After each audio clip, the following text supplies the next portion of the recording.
আসসালামু আলাইকুম, hello everyone, কেমন আছো সবাই?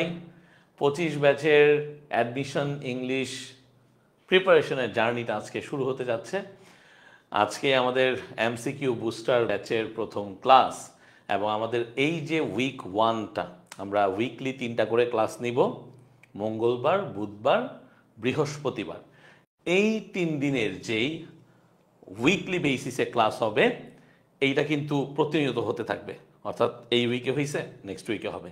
সো প্রথম যে উইকটা খুবই ইম্পর্ট্যান্ট, উইক ওয়ান, এখানে আমরা 3 দিন টানা খুবই গুরুত্বপূর্ণ কিছু রুলস আমরা পড়ব, যেটার নাম আমরা দিয়েছি top 100 grammar rules.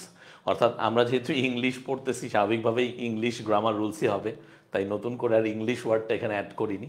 So basically আমাদের লক্ষ্য থাকবে একটাই, সেটা হচ্ছে কি প্রতিটা সেন্টেন্স, প্রতিটা ওয়ার্ড, প্রতিটা ফ্রেজ, প্রতিটা ক্লজ বোঝা।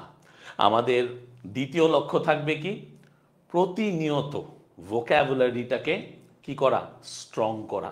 আমার কথাগুলো মনোযোগ দিয়ে শুনবে, আমি কিন্তু কোনো ফালতু প্যাচাল বাড়তি আলাপ করবো না, অর্থাৎ যা বলতেছি সেটাই ইম্পর্ট্যান্ট।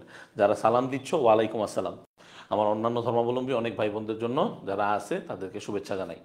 তাহলে প্রথম লক্ষ্যটা হচ্ছে প্রতিটা লাইন বাই লাইন আমাদের বুঝতে হবে। 2 নম্বর লক্ষ্য হচ্ছে কি প্রতিনিয়ত ভোক্যাবুলারিকে ইনক্রিজ করতে হবে, কারণ ভোক্যাবুলারি যদি তোমার ভালো না হয় আলটিমেটলি তুমি কিছুই করতে পারবে না, আলটিমেটলি তুমি কিছুই করতে পারবে না। সো এইটা তোমাদের লক্ষ্য থাকা উচিত যে ভোক্যাবুলারি ইনক্রিজ করা। 3 নাম্বার খুবই গুরুত্বপূর্ণ, খাতায় হাতে কলমে লিখতে হবে। তোমরা অনেকেই মনে করো যে হাতে কলমে লেখাটা ইম্পর্ট্যান্ট না, এটা একটা ভুল ধারণা। এই জন্য আমি তোমাদেরকে বারবার বলি যে খাতা কলম নিয়ে এসে বসবা, কারণ যখন তুমি আঁকাবুকি করবা তখন ওই পড়াটার প্রতি তোমার ইন্টারেস্ট জন্মাবে, অ্যাজ ওয়েল অ্যাজ সেটা তোমার মনে থাকবে বেশি। হ্যান্ড আই কোঅর্ডিনেশন আমাদের রাখতে হবে। কেন? কারণ হ্যান্ড আই কোঅর্ডিনেশন থাকলে আমি যখন বৃত্ত ভরাট করব আলটিমেটলি এক্সামের টাইমে, তখন ওইটা আমাকে হেল্প করবে খুব দ্রুত কোয়েশ্চেনটা অ্যানালাইজ করে উত্তর বের করাতে। সো লিখতে হবে। And last but not the least, সেটা হচ্ছে প্রচুর পরিমাণে টপিক অনুযায়ী কোয়েশ্চেন প্র্যাকটিস করতে হবে। দেখো, আমরা তোমাদের জন্য ওয়েবসাইটে কি করেছি, কোয়েশ্চেন্স অ্যাড করে দিছি। তোমরা হচ্ছে এই উইক থেকেই এক্সামে অভ্যস্ত হবা ওয়েবসাইটে, কিন্তু তার বাহিরেও কিন্তু আমরা তোমাদেরকে অলরেডি লেকচার শিট প্রোভাইড করে দিয়েছি পিডিএফ আকারে। ওই লেকচার শিটগুলোতে প্রচুর পরিমাণে কোয়েশ্চেন্স দেওয়া আছে, অ্যানালাইসিস এক্সপ্লেনেশন দেওয়া আছে, অ্যাজ ওয়েল এজ এক্সপ্লেনেশন ছাড়াও কোয়েশ্চেন দেওয়া আছে। সো তোমাকে রেডি থাকতে হবে সেগুলো ফেস করার। তোমাকে একটা টপিক পড়ার পর সেগুলো কি করতে হবে, সেগুলো একটু পড়তে হবে, সেগুলো একটু ঘেঁটে দেখতে হবে। বলো এই কথাগুলো আমার সাথে, আমাকে আমাকে আগে একটা প্রমিস করো ক্লাস শুরু করার আগে, যে যতগুলো কথা বললাম 4টা স্টেপে কথা বললাম। স্যার কয়টা স্টেপে? 4টা স্টেপে। এই 4টা স্টেপের কথা অবশ্যই কারা কারা রাখবা আমাকে একটু বলো, আমি জানতে চাই কারা কারা প্রমিস করো যে স্যার আমি এই কাজটা করব। যদি তোমরা এই কাজটা করতে পারো, ট্রাস্ট মি তোমরা অবশ্যই ভালো করবা, ট্রাস্ট মি তোমরা অবশ্যই ভালো করবা। কারণ ভাইয়া যা লিখবো, স্যার যা লিখবো এখানে, এগুলাই পরীক্ষায় ঘুরে ফিরে আসবে। হয়তো শব্দের তারতম্য থাকবে, ধরনে ভিন্নতা থাকবে, কিন্তু ঘুরে ফিরে এই টাইপের কোয়েশ্চেনই তোমাদের আসবে। সো আমি আবারও বলতেছি, তোমরা যদি ভালো করতে চাও আমাকে এই প্রমিসটুকু করতে হবে। সবাই এই প্রমিসটুকু করতেছো তো? ঠিক আছে, পারফেক্ট, ঠিক আছে, ওকে, ডান। হ্যাঁ, মেইন বইয়ের প্যাসেজ, কবিতা কী কী পড়তে হবে সব আমি বলে দিব, কোনো টেনশন করিও না, কোনো টেনশন করিও না, ওইটার দায়িত্ব আমার। তাহলে বিসমিল্লাহির রহমানির রহিম, আমরা শুরু করতে যাচ্ছি আমাদের প্রথম রুলটা আজকে। আমাদের প্রথম যে রুলটা খুবই ইম্পর্ট্যান্ট, প্রথম রুলটা অত্যন্ত গুরুত্বপূর্ণ। মানে এটা যে কতটা গুরুত্বপূর্ণ এইটা জাস্ট তোমরা যখন রুলটা পড়া শুরু করবা তখনই বুঝতে পারবা, যে এইটা না জানলে আলটিমেটলি তুমি ইংলিশে কিছুই জানবা না, বা তোমার আসলে কোনো পড়াই হবে না। বুঝতে পারছো? সো রুল নাম্বার 1-এর জন্য আমরা ready, and let's see rule number 1 আমাদের জন্য কি রেখেছে ইন স্টোরে। ঠিক আছে, আমরা একটু দেখব যে রুল নাম্বার 1টা আমাদের জন্য কি রেখেছে।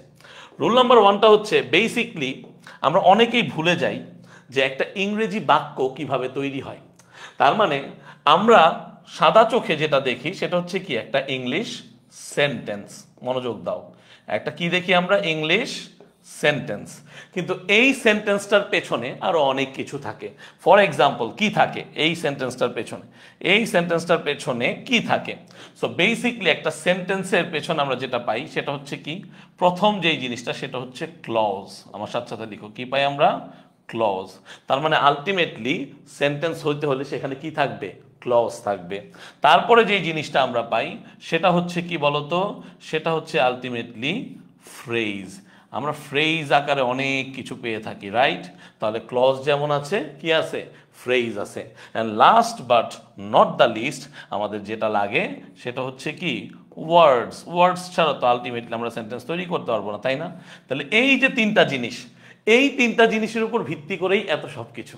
আমি আবারও বলতেছি, এই তিনটা জিনিসের উপর ভিত্তি করেই তোমার যত প্রকার ইংরেজির প্রিপারেশন আছে, তুমি টেক্সট বুক বলো, তুমি গ্রামাটিক্যাল টপিক বলো, তুমি সাবজেক্ট ভার্ব এগ্রিমেন্ট বলো, তুমি টেন্স মার্কার বলো, তুমি পিন পয়েন্ট এরর বলো, যা খুশি তা বলো, তুমি মনে করো ওই যে কি বলে এটাকে, ওই আইডেন্টিফিকেশন অফ ফ্রেজ বলো, ক্লজ বলো, সব কিছু এদের আন্ডারে। তার মানে আমার একটা সেন্টেন্স আছে, সেন্টেন্স থেকে আমি কি পাচ্ছি? আমি পাচ্ছি আলটিমেটলি আমি কি পাচ্ছি? আলটিমেটলি আমি পাচ্ছি হচ্ছে ক্লজ, ফ্রেজ আর হচ্ছে কি? ওয়ার্ডস। এই তিনটা আমাদেরকে বুঝতে হবে, ওকে? আচ্ছা, এই তিনটা বুঝলে ভাই লাভটা কি? এই তিনটা যার সাথে সম্পর্কিত তার নাম মোটা দাগে আমরা সবাই চিনি। তার নাম কি? তার নাম হচ্ছে পার্টস অফ স্পিচ। তার নাম কি? Parts of speech. তার মানে আমরা যত প্রকার ক্লজ, ওয়ার্ডস, ফ্রেজ নিয়ে আলোচনা করব, দিন শেষে সব কিছু আসবে কোথায়? এই পার্টস অফ স্পিচে। তার মানে পার্টস অফ স্পিচের আন্ডারেই এই সব কিছু অন্তর্নিহিত। এখন তোমাদের প্রথম যেই টাস্কটা সেটা কি? সেটা হচ্ছে এইটা বোঝা যে একটা সেন্টেন্স কিভাবে গঠিত হয়। আমরা ক্লাস 1-2 যখন পড়েছি, যখন ইংরেজিকে একটা ভাষা হিসেবে বা একটা সাবজেক্ট হিসেবে পড়েছি, আমরা সেন্টেন্সকে দুই ভাগে ভাগ করতাম। আমরা প্রথম অংশকে বলতাম সাবজেক্ট। কি বলতাম আমরা? সাবজেক্ট, যার সম্বন্ধে বলা হয়। তাহলে সাবজেক্ট কি? সাবজেক্ট হচ্ছে যার সম্পর্কে আমরা বলি। এরপরে আমরা একটা অংশের নাম বলতাম, সেটা হচ্ছে প্রেডিকেট। সেটার নাম কি? সেটার নাম হচ্ছে প্রেডিকেট। অর্থাৎ সাবজেক্ট যা কিছু বলে, সাবজেক্ট সম্পর্কে যা কিছু বলা হয় তাকেই আমরা বলতাম প্রেডিকেট। দেখো তো ছোটবেলার পড়াটা মনে পড়ছে কিনা, একটু চিন্তা করে দেখো তো, মাথায় মনে পড়ছে? তাহলে একটা হচ্ছে আমার সাবজেক্ট আর একটা হচ্ছে কি আমার প্রেডিকেট। তাহলে এই যে আমার সাবজেক্ট আর প্রেডিকেট, এইটা কি শুধুমাত্র এটাতেই অন্তর্ভুক্ত? মানে শেষ, সাবজেক্ট প্রেডিকেট শিখছি, ডান? নো। তাহলে শিখতে হবে এখন থেকে, এই মুহূর্ত থেকে। তোমরা অনেকেই বলো না বেসিকে দুর্বলতা, সব দুর্বলতা দূর হয়ে যাবে। তাকাও, সেটা হচ্ছে এই যে সাবজেক্টটা, এই সাবজেক্টটার অংশ কি কি আছে খুবই গুরুত্বপূর্ণ। আমরা কিন্তু একদম মেইন স্ট্রিমের পড়াশোনায় চলে গেছি। এই সাবজেক্টে থাকতে পারে নাউন। কে থাকতে পারে? আমার সাথে সাথে বলো, নাউন। আমার সাথে সাথে বলো, কে থাকতে পারে? নাউন। 2 নম্বরে থাকতে পারে নাউন ফ্রেজ। কে থাকতে পারে বলো তো? নাউনের সাথে সাথে থাকতে পারে নাউন ফ্রেজ। 3 নম্বরে থাকতে পারে প্রোনাউন। 3 নম্বরে কে থাকে? প্রোনাউন। তাহলে মোটামুটি একটা জেনারেল স্টুডেন্টকে, যে অ্যাটেন্টিভও বটে, তাকে যদি জিজ্ঞাসা করো যে সাবজেক্ট কয় টাইপের, কি কি সাবজেক্ট আছে ইংলিশে, তোমাকে বলে দিবে যে কি আছে, নাউন, নাউন ফ্রেজ আর প্রোনাউন। কিন্তু সাবজেক্ট কি শুধুমাত্র এগুলাই? না, আরো 3টা টাইপ আছে, যেই টাইপ না জানলে আলটিমেটলি তুমি পরীক্ষায় বাস খাবা। কি খাবা? বাস খাবা। তাই এই জন্য আমি তোমাদেরকে লিখে দিচ্ছি যেই সাবজেক্টগুলো তোমাদের জানা উচিত। 1 নাম্বার সেটা হচ্ছে জেরান্ড। 1 নাম্বার কি? জেরান্ড। 2 নাম্বার হচ্ছে কি? 2 নাম্বার হচ্ছে ইনফিনিটিভ। 2 নাম্বার কি? ইনফিনিটিভ। এবং 3 নাম্বার হচ্ছে নাউন ক্লজ। 3 নাম্বার কে? Noun clause. তার মানে এই তিনটাও কিন্তু একটা সেন্টেন্সে সাবজেক্ট হিসেবে বসতে পারে। মনে থাকবে সবার? মনে থাকবে? তাহলে শুধুমাত্র নাউন, প্রোনাউন বা নাউন ফ্রেজ না, জেরান্ড, ইনফিনিটিভ এবং নাউন ক্লজ এরাও সাবজেক্ট হিসেবে বসতে পারে। স্যার উদাহরণ দিবেন না? অবশ্যই উদাহরণ দিব, অবশ্যই এক্সাম্পল দিব। ঠান্ডা মাথায়, ধীরে সুস্থে, একবার পড়বো, সারা জীবন মনে রাখবো, ঠিক আছে? তাহলে এই যে জেরান্ড আর ইনফিনিটিভ, এদের কিন্তু ফ্রেজও বসে। কি বসে? এদের ফ্রেজও বসে। মনে থাকবে কথাগুলো? তাহলে জেরান্ড আর ইনফিনিটিভের কি বসতে পারে? ফ্রেজও বসতে পারে। তাহলে সাবজেক্ট চিনছো? আমাকে বলো তো, এই কমেন্টে বলো দেখি, সাবজেক্ট চিনছো?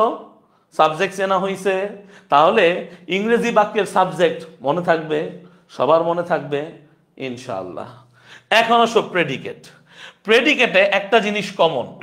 প্রেডিকেটে কি একটা জিনিস কমন? কি কমন স্যার? প্রেডিকেটের কমন জিনিসটা হচ্ছে ভার্ব। প্রেডিকেটের কমন জিনিসটা কি? ভার্ব। মনে থাকবে প্রেডিকেটে সবসময় ভার্ব থাকবেই। তাহলে ভার্বের সাথে সাথে আর কি থাকবে? ভার্বের সাথে আমরা যেই জিনিসগুলো পাবো সেগুলো হচ্ছে প্রথমত অবজেক্ট পেতে পারি। কি পেতে পারি আমরা? অবজেক্ট। তারপর আমরা কি পেতে পারি? কমপ্লিমেন্ট। কি পেতে পারি আমরা? কমপ্লিমেন্ট। 3 নম্বরে আমরা কি পেতে পারি? 3 নম্বরে আমরা পেতে পারি অ্যাডভার্বিয়াল। দেখো তো, দেখো তো লিখছো কিনা, লিখছো কিনা? তাহলে স্যার কি বলছি? স্যার বলছি যে আমাদের কে কমন? আমাদের ভার্ব হচ্ছে কমন। ভার্ব কি? কমন। ভার্ব সবার সাথে আছে। তাহলে ভার্ব সবার সাথে আছে, তার সাথে সবসময় কি বসে? ইদার অবজেক্ট বসে, অথবা কমপ্লিমেন্ট বসে, অথবা অ্যাডভার্বিয়াল বসে। ব্যাস হয়ে গেল। তাহলে এখন প্রশ্ন আসে, এই অবজেক্ট কারা? প্রশ্ন আসে না?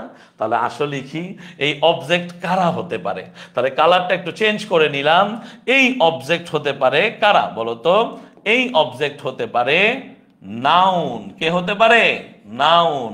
এই অবজেক্ট হতে পারে নাউন ফ্রেজ। কে হতে পারে?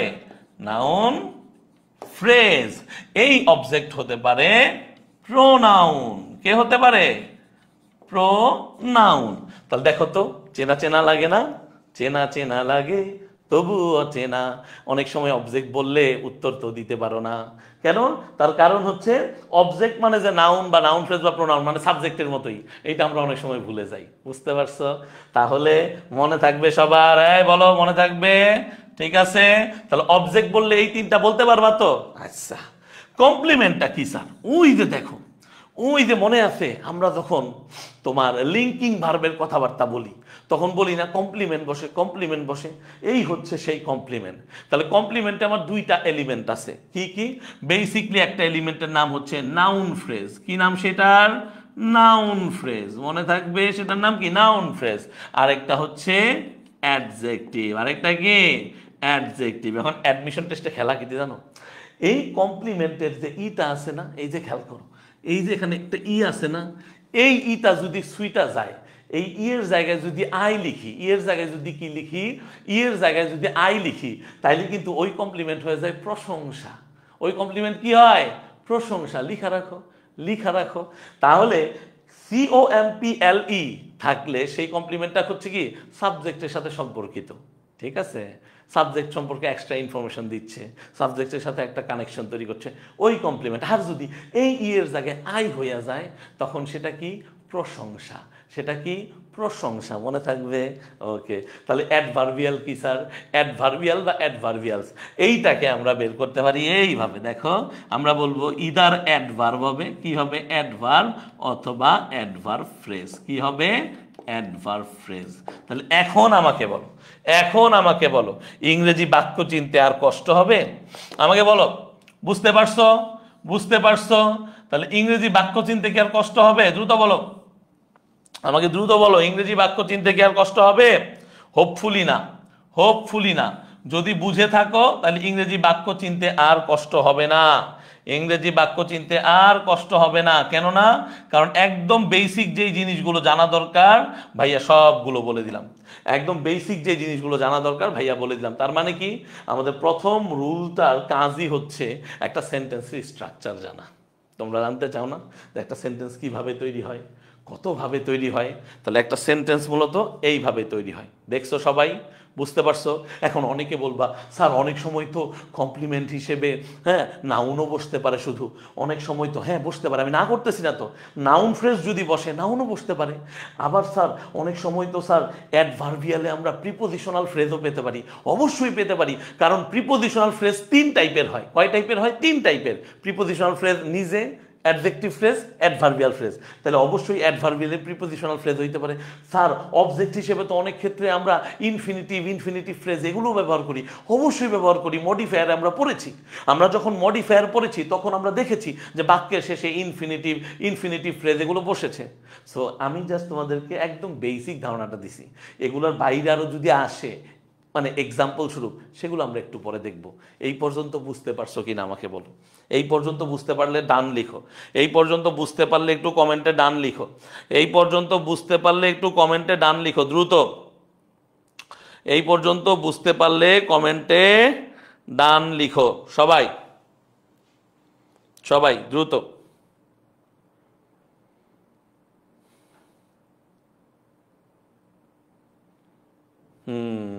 বুঝতে না পারলে প্রশ্ন করো, অবশ্যই বুঝতে না পারলে প্রশ্ন করবা, প্রশ্ন ছাড়া কোনো কাজ হবে না।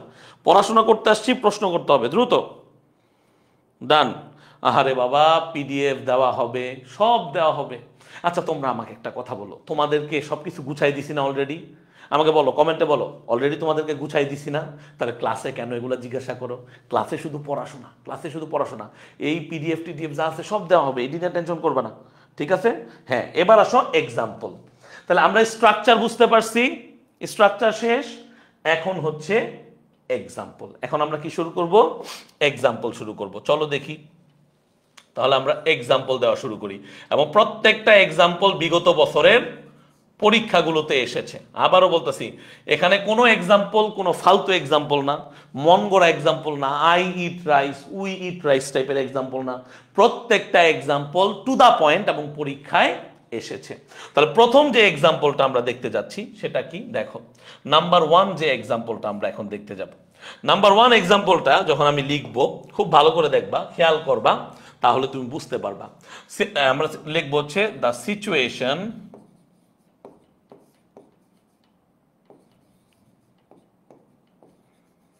সিচুয়েশন was really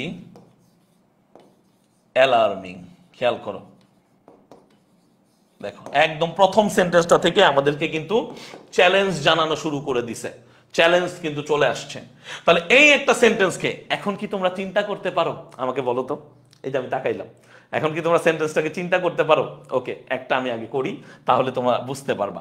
তাহলে দেখো, দা সিচুয়েশন, একটু খেয়াল করো, আমরা যখন দা সিচুয়েশন বলতেছি, এইটা কি একটা সাবজেক্ট না? তাহলে ধরো আমরা লিখলাম এটা একটা কি, এটা একটা সাবজেক্ট। কি লিখলাম আমরা? এটাকে একটা সাবজেক্ট লিখলাম। ওকে, এই যে ওয়াজ, এই ওয়াজটা কি একটা ভার্ব না? খেয়াল করো তো, এটা কি একটা ভার্ব না? ভার্ব লিখলাম। এই যে রিয়ালি, এই রিয়েলি একটা কি বলো? এই রিয়েলি হচ্ছে একটা অ্যাডভার্ব, এটা একটা কি অ্যাডভার্ব। আর এই যে অ্যালার্মিং, এই অ্যালার্মিং একটা অবস্থাকে বোঝাচ্ছে। অ্যালার্মিং মানে কি জানো? উদ্বেগজনক। অ্যালার্মিং এর অর্থ কি? উদ্বেগজনক। নতুন শব্দ কিন্তু অনেকের কাছে, অ্যালার্মিং উদ্বেগজনক। তাহলে এইটাকে আমরা কি বলতে পারি? অ্যাডজেক্টিভ। কি বলবো আমরা? অ্যাডজেক্টিভ। এইবার আমি তোমাদের কাছে একটা প্রশ্ন রাখি, দেখো তো স্ট্রাকচারটা চেনা চেনা লাগতেছে না? এখন যদি আমি বলি সাবজেক্ট কে, আমাকে বলো এই সাবজেক্টটা কে, বলো। এই সাবজেক্টটা হচ্ছে নাউন ফ্রেজ। এই সাবজেক্টটা কি? Noun phrase. এই সাবজেক্টটা হচ্ছে একটা নাউন ফ্রেজ। খেয়াল করো, একটা সেন্টেন্স দিয়ে আমরা আগাচ্ছি। তাহলে এই সাবজেক্টটা নাউন ফ্রেজ কিভাবে বুঝলাম? কারণ নাউন ফ্রেজগুলো আমরা যখন পড়বো তখন এক নম্বরে আমরা পাবো হচ্ছে কি আর্টিকেল প্লাস নাউন। দেখো তো আমার কথাটা সত্য কিনা, আর্টিকেল প্লাস নাউন কিনা দেখো তো। আর্টিকেল কয় টাইপের? আর্টিকেল 2 টাইপের, একটা হচ্ছে ডেফিনিট আর একটা হচ্ছে ইনডেফিনিট। একটা হচ্ছে ডেফিনিট আর্টিকেল আর একটা হচ্ছে কি ইনডেফিনিট আর্টিকেল। তাহলে এখানে হচ্ছে কি ডেফিনিট আর্টিকেল দা আছে, তাহলে দা সিচুয়েশন, এটা আমার সাবজেক্ট, এই অবস্থাটা। দা সিচুয়েশন মানে কি? এই অবস্থাটা। তাহলে এটা কি হবে? Article plus noun. এটা কি হচ্ছে? Article plus noun. Article plus কি? নাউন। ওকে, ঠিক আছে। তারপরে দেখো তো ভার্বটা, এই ভার্বটার নাম হচ্ছে লিঙ্কিং ভার্ব। এই ভার্বটার নাম কি? Linking verb. এই ভার্বটা অনেক নাম আছে, দেখো এই ভার্বটার অনেক নাম আছে। আমরা ওয়াজ কে বলতে পারি একটা বি ভার্ব। দেখো এই ছকটা, এই জন্য সারাক্ষণ মনে রাখতে হবে এই ছকটা, টু বি ভার্বের ছকটা সারাক্ষণ মনে রাখতে হবে, টু বি ভার্ব। এই ছকটা একদম মনের ভিতরে গেঁথে নাও, এই ছকটা একদম মনের ভিতরে গেঁথে নাও। টু বি ভার্বের ছক আঁকতে গেলে আমরা জাস্ট এইভাবে করে দুইটা টান দিব, আর কিছুই আমাদের লাগবে না। তার মানে আমরা এখানে দেখাবো কি, আমরা এখানে দেখাবো হচ্ছে V1 মানে ভার্বের প্রেজেন্ট ফর্ম, V2 মানে ভার্বের পাস্ট ফর্ম, V3 মানে ভার্বের কি ফর্ম, ভার্বের পাস্ট পার্টিসিপল ফর্ম। তাহলে এখানে আমরা কি বসাবো, V1 এ আমরা পাবো হচ্ছে এম ইজ আর এবং বিই, এম ইজ আর এবং কি এই বিই, খুবই গুরুত্বপূর্ণ এটা। তারপরে হচ্ছে ওয়াজ ওয়ার, কি পাবো আমরা, ওয়াজ ওয়ার। V3 তে আমরা কি পাবো, বিন পাবো। সো খুব ইম্পর্টেন্ট কিন্তু এটা। তাহলে ওয়াজ কিন্তু কখনো টু বি ভার্ব বা অক্সিলারি ভার্ব হিসেবে বসতে পারে, আবার এখানে এটা মেইন ভার্ব হিসেবে বসছে। কি হিসেবে বসছে, মেইন ভার্ব, কারণ তার আগে পরে আর কোনো ভার্ব নাই। সো লিঙ্কিং ভার্বের কাজ কি, লিঙ্কিং ভার্বের কাজ হচ্ছে ব্রিজ তৈরি করা। তুমি বলতে পারো এটা কি ব্রিজ স্যার, এলাকার ব্রিজ না, এলাকার ব্রিজ না, এই যে সাবজেক্টের সাথে এই যে তোমার কমপ্লিমেন্টের ব্রিজ তৈরি করা। তাহলে একটা জিনিস মনে রাখতে হবে, লিঙ্কিং ভার্ব কিন্তু অবজেক্ট নেয় না, কমপ্লিমেন্ট নেয়, মনে থাকবে। এইটাও অ্যাডমিশন টেস্টে আসছে, এই প্রশ্নটাও অ্যাডমিশন টেস্টে আসছে যে লিঙ্কিং ভার্বের পরে কি বসে। অনেকে উত্তর দেয় অবজেক্ট বসে। এখন তোমরা বলো অবজেক্ট বসে, আমাকে বলো লিঙ্কিং ভার্বের পরে অবজেক্ট বসে না, লিঙ্কিং ভার্বের পরে কি বসে, লিঙ্কিং ভার্বের পরে কমপ্লিমেন্ট বসে। কমপ্লিমেন্ট কেমন হতে পারে, কমপ্লিমেন্ট হতে পারে অ্যাডজেক্টিভ, কমপ্লিমেন্ট হতে পারে নাউন ফ্রেজ, আবার কমপ্লিমেন্ট হতে পারে অ্যাডজেক্টিভ ফ্রেজ। তাহলে এইটাও তুমি নোট ডাউন করে নাও। এই যে রিয়েলি ইন্টারেস্টিং বা রিয়েলি অ্যালার্মিং, এইটা হচ্ছে একটা অ্যাডজেক্টিভ